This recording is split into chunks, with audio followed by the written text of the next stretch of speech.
Welcome to video 4 of Genetics, the Code Broken. In this video, we're going to be looking at dihybrid crosses.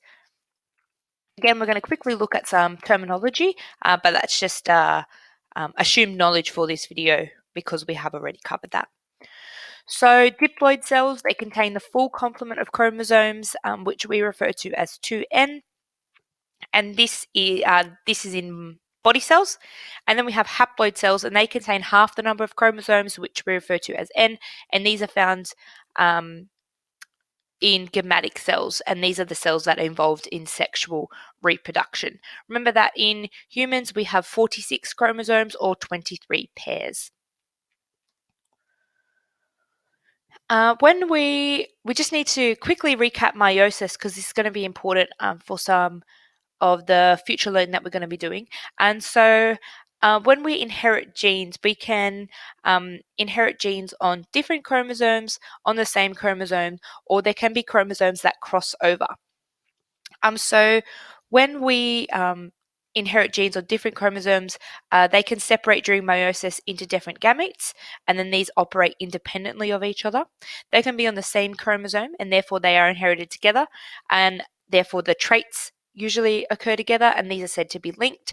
And then we can have genes that are on chromosomes that cross over during meiosis, which create new combinations of traits. Traits that are usually linked might be separated, and those that are usually inherited independently might be linked. So when we talk about dihybrid crosses, we're talking about genes that are going to be inherited. So if we go back here, that are on different chromosomes and are inherited according to Mendel's laws. And when we talk about dihybrid crosses, these are in contrast to monohybrid crosses, which we've done previously. And dihybrid involve two characteristics. So when we looked at monohybrid, we looked at the ratios usually being 3:1 in that F2 generation. In the F2 generation of dihybrid crosses, we're looking at characteristics being inherited in the ratio of 9:3 and then 3:1. So 9:3:3:1. So when Mendel originally crossed green and round seeds with yellow and wrinkled seeds, his F1 generation were all green and round. When he did an F1 cross to produce the F2 generation, he found that he had 9 green round, 3 green wrinkled, 3 yellow round, and 1 yellow wrinkled. So we can see here that green was dominant over yellow and round was dominant over wrinkled. Here we can see that our test box has, or our Punnett square, has been increased in size.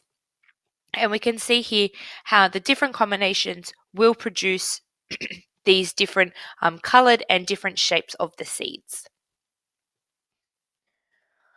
So we can see again here, here's a little indication of the box, which might look like. So we can see here that we go to a table that is 5 by 5 for our Punnett square rather than a table that is 3 by 3. We can see here that for each of the squares in the Punnett, in that Punnett square, that we're going to have 2 alleles that determine its color and 2 alleles that determine its shape in its resulting box. So we can see for each parent that we're going to have 1 allele for color and 1 allele for shape. While this looks quite simple and is quite simple for me to explain, we're going to practice some of these dihybrid crosses in class. In our next video, which is video 5, we're going to be looking at how these dihybrid crosses, which we've just kind of mastered, can be altered depending on whether the genes are in our second option linked. Thank you for watching video 4. Make sure you tune in for video 5.